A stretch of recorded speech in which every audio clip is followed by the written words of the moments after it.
여호수아 11장 16절부터입니다. 11장 16절 23절까지요.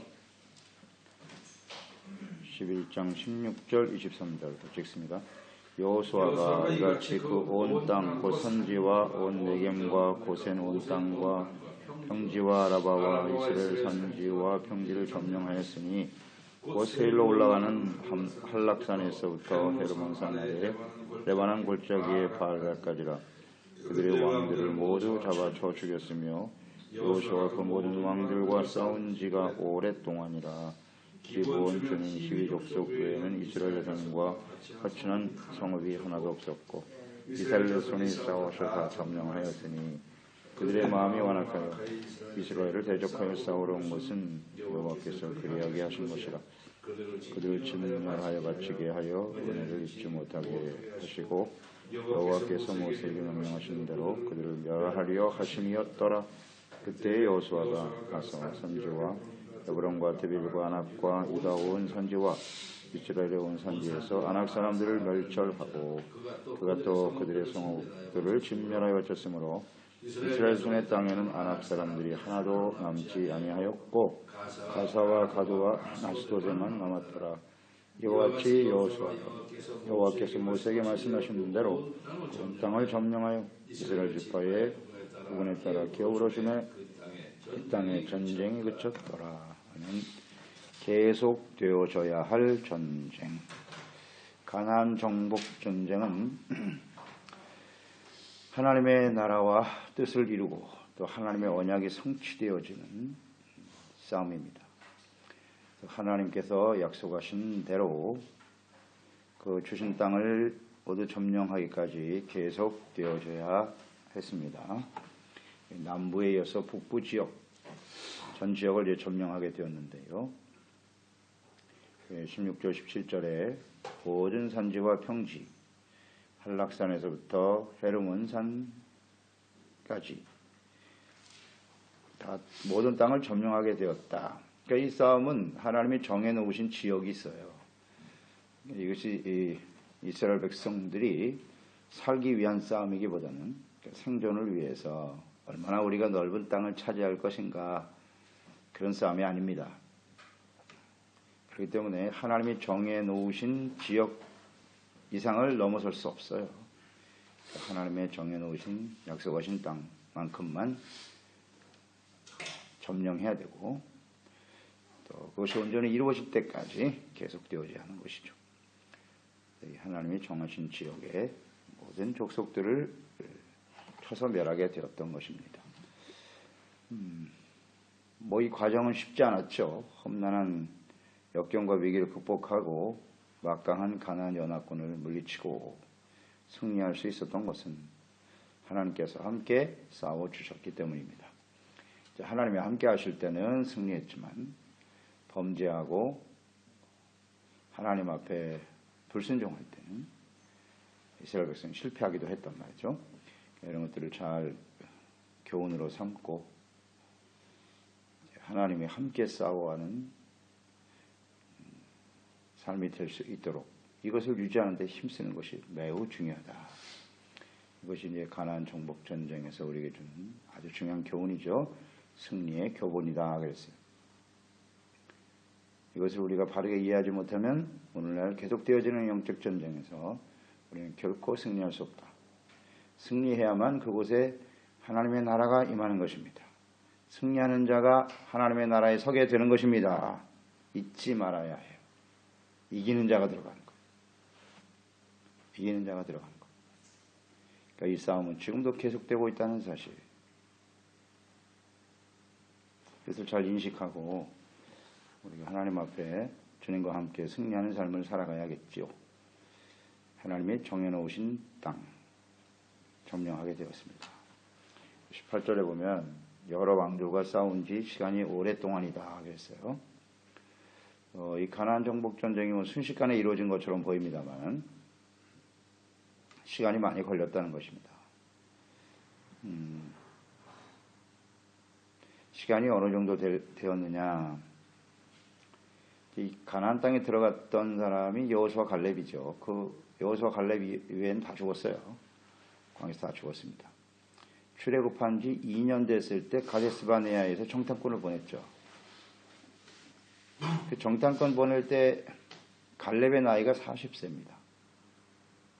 40세에 정탐꾼을 다녀왔고 광해 생활을 38년에서 한 40년 동안 지냈지 않습니까?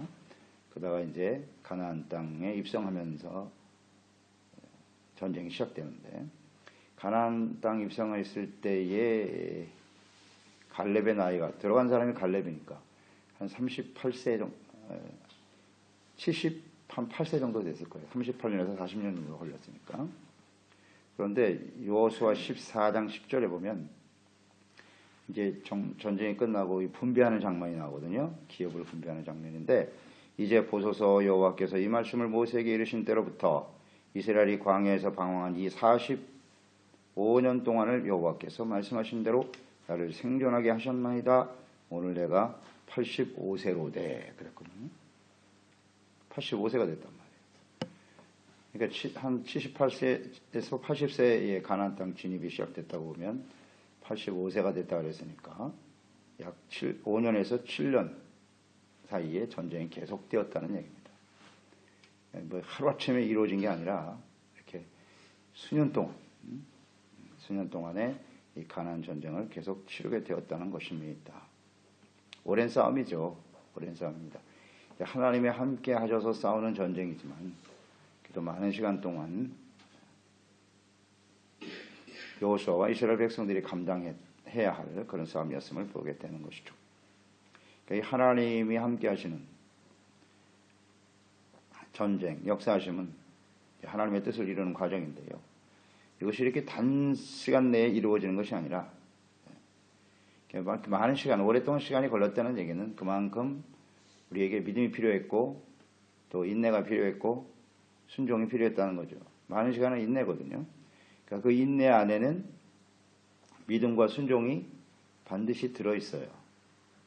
그러니까 인내하지 않으면 하나님의 나라와 뜻을 온전히 이루어갈 수 없습니다. 그러니까 하나님의 뜻이 이루어지는 데는 반드시 인내가 필요합니다. 하나님은 인내의 과정을 거쳐서 하나님의 뜻을 이루어가시는 거예요. 이건 아주 변함없는 진리입니다. 근데 우리는 마음이 굉장히 조급하지요. 특히 저희들은 빨리빨리 문화에 익숙하기 때문에 모든 게 빨리빨리 이루어져야 된다고 생각해요. 그러나 하나님은 그렇지 않습니다. 인내의 과정을 거치게 하세요. 인내. 그러니까 인내의 과정은 쉽지가 않아요. 그 인내의 시간 동안에는 모든 게 그냥 내 뜻대로 잘 안 되니까 낙심하는 과정도 생길 것이고 또 그 과정 안에는 우리가 범죄하는 모습도 나타나고 참지 못하죠. 그걸 참지 못하니까 믿음이 흔들린다는 것, 이것이 불순종으로 이어지게 되기도 하고요. 이런 과정이 그 인내 안에 들어있거든요. 인내는 뭐라고 그랬어요? 연단이죠. 환난은 인내, 인내는 연단, 연단은 소망을 이루는 거죠. 소망으로 가기까지는 반드시 인내의 과정이 필요합니다. 인내는 연단입니다. 잊지 마십시오. 인내가 없는 소망은 없어요. 하나님의 뜻이 이루어지는 너에게 인내가 필요함은 하나님의 뜻을 행한 후에 하나님의 약속을 받게 하려 하심이니라. 인내하는 사람이 천국에 들어갑니다. 마지막 승리자는 인내하는 사람이에요. 인내하지 못하면 절대 못 들어갑니다. 주변에 다 중단하고 그치면 안 돼요. 계속해서 믿음과 순종, 그 안엔 또 충성이라는 단어가 떠오르죠, 여러분? 충성, 변함없이 언제나 그 주어진 자리에서 그 사명에 최선을 다하는 그런 사람들이 되어야 합니다. 그런 과정을 거쳐서 승리했다는 거예요. 연단, 인내는 연단입니다. 인내를 온전히 이루라 그랬습니다. 인내를 온전히 이루어서 우리는 온전하고 구비하여 조금 더 부족함이 없는 사람이 될 수 있다. 가나안 전쟁 우리가 지금 계속 이렇게 묵상해 왔는데요. 실패하는 경우도 보았고 기브온 거민 간의 화친 이런 모습도 있었죠. 이런 과정들을 경험하게 하시는 거예요. 이 안에 있었단 말이에요. 그런 잘못된 요소들을 좀 잘 깨닫고 그것을 버리고 온전한 모습으로 승리하는 사람이 되어도록 하시는 분이 하나님이십니다. 반드시 필요해요.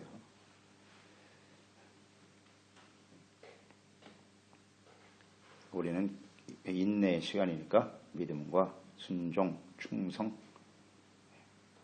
이 과정을 우리가 반드시 거쳐야 된다. 그래야 승리하는 겁니다. 그래야 온전해지는 것입니다.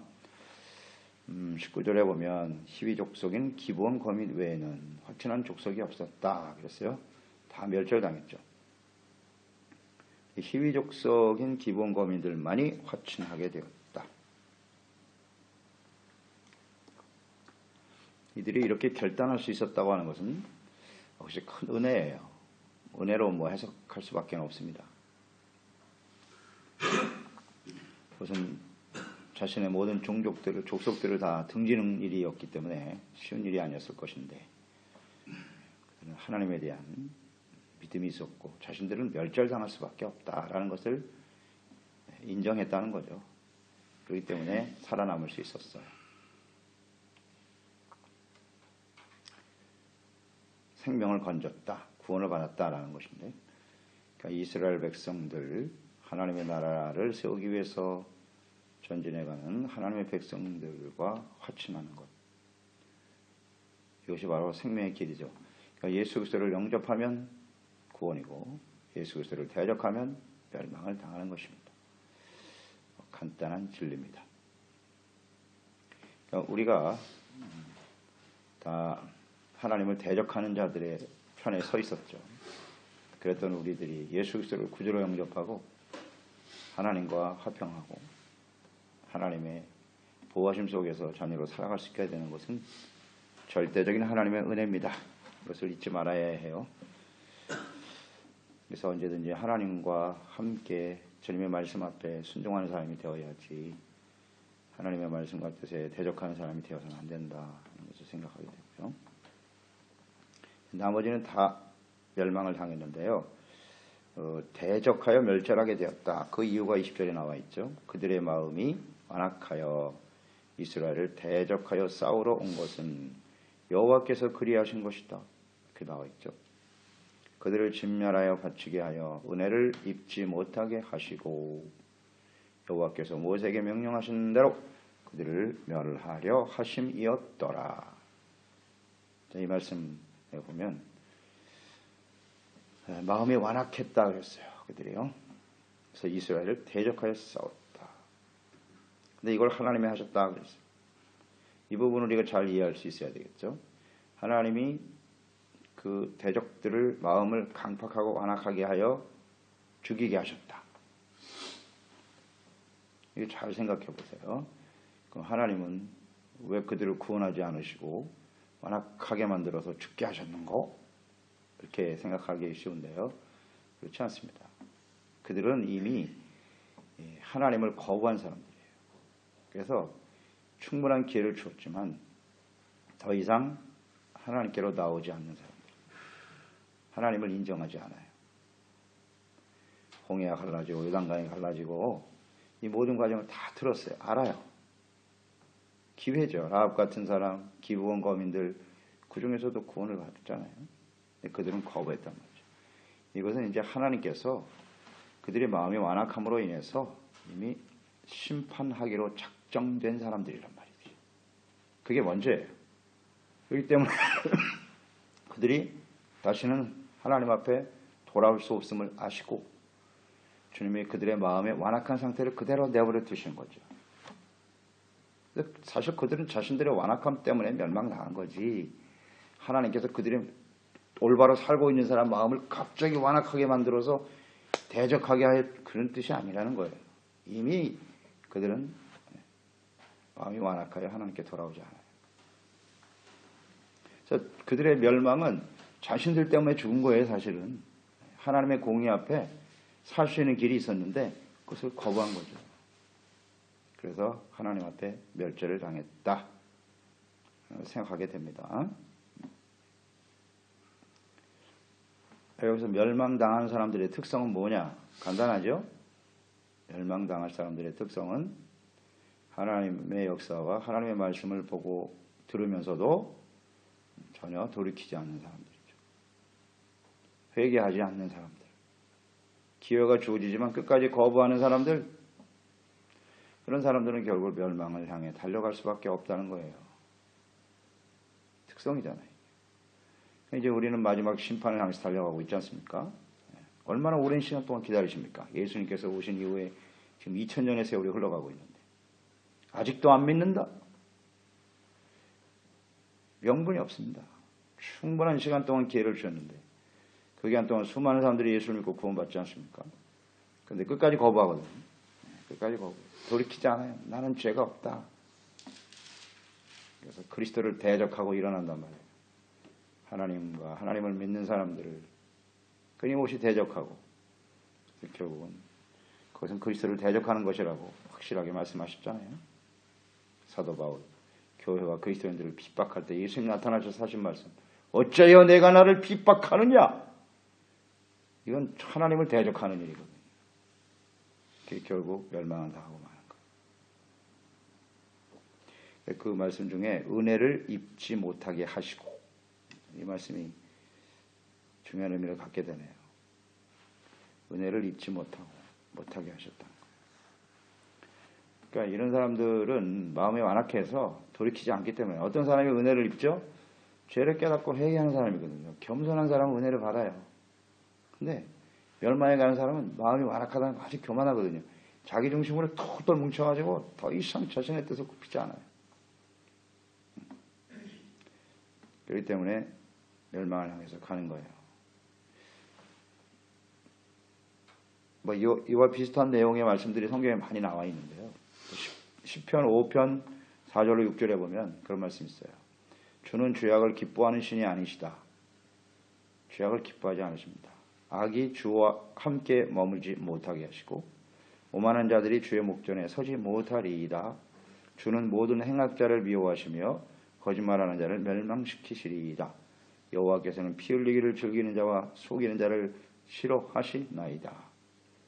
다윗이 될 수 있었던 것은 이 하나님에 대한 속성을 너무나 잘 알고 있었기 때문이에요. 하나님은 죄를 절대 기뻐하지 않습니다. 죄를 가지고는 있는 자에게는 하나님이 함께 하실 수가 없습니다. 오만한 자들이 주의 목전에 서지 못하는 것입니다. 결국 오만하잖아요.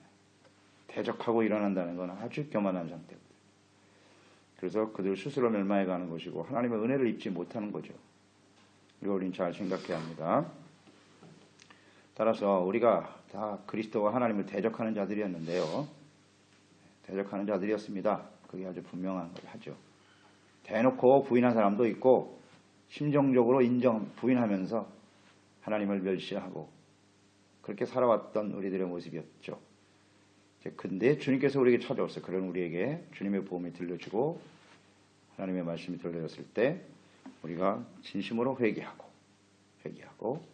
하나님 보내신 자 그리스도를 통하여 영접함으로써 구원을 받았다라고 하는 것은 전적인 하나님의 은혜입니다. 그러니까 우리 그리스도인은 은혜를 입은 자예요.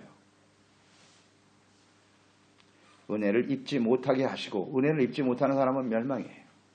은혜를 받은 사람은 구원과 생명을 얻게 되는 거예요. 기부원 거민들 은혜를 입었잖아요. 비록 접근하는 방법이 좋지 않았지만 은혜를 입었기 때문에 사는 거예요. 이것이 굉장히 중요하죠. 그러니까 오늘 우리가 이 시대에 그리스도인으로서 마지막 심판을 향해서 달려가고 있는 시대거든요. 그때 우리가 이렇게 은혜를 입어 하나님을 섬기고 주님의 자녀로 살아갈 수 있는 것은 얼마나 감사한 일인지 몰라요. 은혜를 입었다는 사실을 아는 사람만 감사할 수 있는 거예요. 신실한 감사가 그냥 속에서부터 올라옵니다. 이건 얼마나 중요한 일인지. 감사가 없는 성도는 성도가 아니에요. 성도가 아닙니다. 생명을 얻는 것보다 더 소중한 게 어디 있어요. 다 멸절당했을 때 기본 거민들은 어떤 생각을 했을까요? 기본 거민 입장에서 한번 묵상을 해보세요. 자기들 말고는 다 죽었습니다. 호흡이 있는 자는 다 칼날로 죽었다고요. 그때 그들은 무슨 생각을 했을까요? 야, 우리가 정말 올바른 선택을 했구나. 우리만 살아남았네. 비록 종으로서 살아가고 있으나 생명보다 귀한 게 어디 있습니까? 실감하지 않았을까요? 야, 우리만 살아남았구나. 우린 지금 이 하나님의 심판의 때를 잘 지나고 있기 때문에 실감을 못하고 있는 것이지, 이제 하나님의 마지막 때 심판이 이 땅에 쏟아질 텐데 그때 우리가 구원받아서 천상에서 주님과 함께 있을 때 우리의 마음이 그때야 비로소 깨닫게 될 거예요. 야, 우리가 이 얼마나 큰 은혜를 받은 것인지. 다른 사람 다 멸절하는데 내가 살아남았구나. 우리의 삶의 현장에서 이런 일들은 계속 경험되어지는 일들이죠. 죽음의 자리에서 살아난 사람들. 그때 그들의 마음, 살아났다고 하는 것이 얼마나 큰 은혜인가 하는 걸 알게 되겠죠. 그러니까 이런 은혜를 항상 우리는 생각하면서 이 구원의 은혜, 생명에 관련된 일이니까요. 잊지 말고 감사하는 마음으로 살아가는 저희들이 되어야 하겠습니다. 은혜로 된 거니까요. 교만한 사람은 그건 은혜하고 아무 상관이 없는 사람이에요. 근데 우리가 처음에는 이런 은혜에 정말 감사하는 마음으로 시작을 하는데 가면 갈수록 어떻게 돼요? 시간이 흘러가면서 이게 사라지거든요. 자꾸 자기의가 나타나고 내가 뭐 이렇게 대단한 사람인 것처럼 자기를 자꾸 포장하려고 하는 아주 이게 잘못된 생각이거든요. 우리는 천국 가는 그날까지 정말 하나님의 은혜에 감사하는 마음으로 나의 나 된 것은 하나님의 은혜입니다. 사도 바울 같은 위대한 종도 그렇게 고백을 하는데 우리가 무엇이 간데 무슨 일을 했다고 얼마나 대단한 사람들이라고 감히 하나님 앞에 고개를 쳐들고 나를 알아주세요. 이런 말도 안 되는 행동을 해서는 안 돼요. 언제든지 겸손한 자세로 그 은혜에 감사하는 마음으로 주님을 섬기는 사람들이 되어야 하겠습니다. 은혜입니다. 은혜를 입지 못하면 어쩔 수 없어요. 우리가 열심히 복음을 전해보지만 우리는 몰라요. 그 사람이 하나님의 은혜를 입을 사람인지 끝까지 거부하다가 멸망당할 사람인지 우리는 알 수 없어요. 하나님은 아시겠죠. 그 마지막 때가 돼봐야 알아요. 그 사람이 정말 회개하고 구원받아 알고 될 사람인지 가라지로 불태워질 사람인지 그때 하나님이 드러나게 하신다 그랬으니까. 다만 우리는 하나님이 은혜를 우리가 입었으니까 주여 나 같은 죄인도 하나님의 은혜를 주셨는데 그들에게도 하나님의 은혜가 임하게 하여 주시옵소서. 끊임없이 간구하고 기도하는 거죠. 은혜 있기를 간절히 사모하는 거예요. 그 기도 계속 하는 거죠. 우리의 삶을 통해서 하나님의 은혜 가운데 사는 삶이 어떤 것인가를 그들에게 보여주면서 말이에요. 보여주면서. 저는 이 부분이 중요한 것 같아요. 그러니까 이 세상 사람은 하나님의 은혜를 입은 사람과 은혜를 입지 못한 사람으로 딱 대별되잖아요. 두 부류로 나누게 되는데 은혜를 입은 사람과 은혜를 입지 않은 사람의 차이가 있어야 되잖아요. 이게 구별이잖아요. 이게 거룩이잖아요. 그 은혜를 입은 사람들은 뭔가 달라야 된다.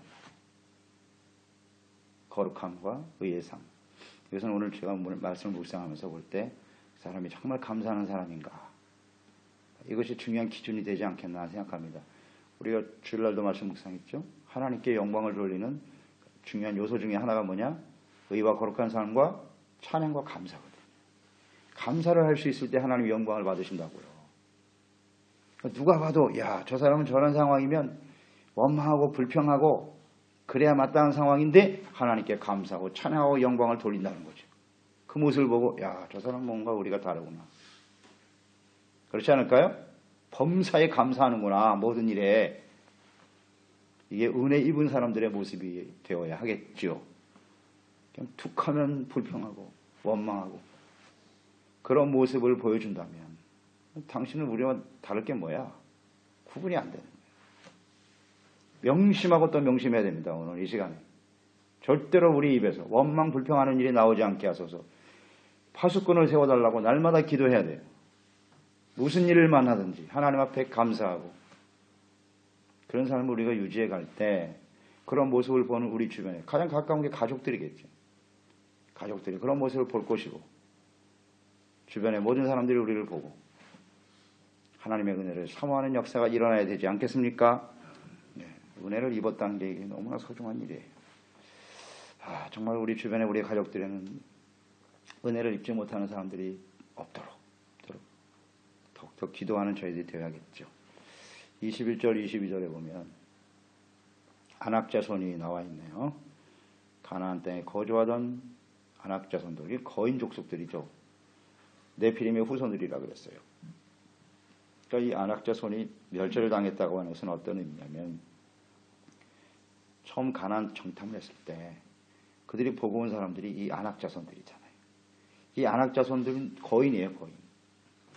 키가 뭐 한 2m 50, 거의 3m에 달할 정도로 바산한 옥 같은 사람들이 네피림 족속이거든요. 침대의 길이가 3m라 그랬어요. 3m. 그러니까 어마어마한 거구들이거든요. 그걸 보니까 우리는 메뚜기 같다. 그들을 보면서 마음에 두려움이 생겼어요. 그래서 그 두려움을 그대로 백성들에게 전했잖아요. 안악자손 보고 와가지고. 그래서 어떻게 했어요? 이스라엘 백성들이 그 소식을 듣고 모두 다 원망 불평하고 낙심하고 절망하고 그래서 다 죽었어요. 광야에. 이스라엘 백성들을 광야에서 죽게 했던 가장 결정적인 요인을 제공했던 사람들이 안악자손들이라고요. 이들이 다 멸절당했더라. 두려움의 대상들이었죠. 하나님께 범죄하여 광야에서 죽음에 이르겠던 사람들이 드디어 멸절당했다. 결국 이 안악자손들을 보고 12명의 정탐꾼 중에 10명은 절망했습니다. 안 된다 그랬어요. 못 들어간다. 근데 그 중에 들어갈 수 있다고 믿음으로 외친 사람들은 여호수아 갈렙뿐이죠. 그 안악자손 그들이 아무리 장대하면 뭐해. 하나님 우리와 함께 하시면 우리 넉넉히 들어가. 그들은 우리의 밥이야. 무슨 소리 하고 있어. 여호수아 갈렙 두 사람만 믿음으로 고백했고 그 믿음대로 되었습니다. 이게 굉장히 중요한 의미잖아요. 안악자손 보고 안 된다고 했던 사람은 그대로 다 죽었고 광야에서 하나님이 함께 하시면 이긴다고 말했던 여호수아 갈렙만 그의 믿음대로 지금 가나안 땅에서 그들을 물리치고 서 있습니다. 비록 40년의 세월이 흘렀습니다만 이 믿음의 고백과 이 믿음을 가지고 나아가는 사람이 어떤 사람이 되느냐 하는 것은 대단히 중요하단 말이에요. 이 하나님의 진리예요. 진리. 그래서 우리는 언제나 믿음으로 고백하고 증거하는 사람이 됩시다. 우리를 두렵게 하는 것이 안악자손이라 그랬잖아요. 우리를 두렵게 하는 상황들이 얼마든지 있을 수 있잖아요. 있어요. 그게 사람일 수도 있고 어떤 상황일 수도 있고 야, 우린 여기서 끝이구나. 이제 망했다. 틀렸다. 그렇게 말하는 사람은 그렇게 되겠죠. 뭐 아주 분명해. 하나님 다 듣고 계시거든요. 그래, 내가 너희들 말한 대로 되게 해줄게. 그렇게 하셨거든요. 그래서 차라리 여기서 죽는 게 낫다고 했던 사람들은 거기서 정말 다 죽었고 여호수아 갈렙처럼 무슨 소리야. 하나님이 함께 하시면 우리는 반드시 승리하지. 그대로 됐고 이 역사가 증명하는 겁니다. 그러므로 우리가 어떤 상황이 우리 앞길을 가로막을지라도 두려움이 있어도 우리는 가나안 땅에 가야 돼요. 우리를 통해서 이 땅에 하나님의 나라가 이루어져야 돼요. 그건 하나님의 뜻입니다. 분명하잖아요. 그것을 우리가 믿음으로 선포해요. 둘 중에 하나예요.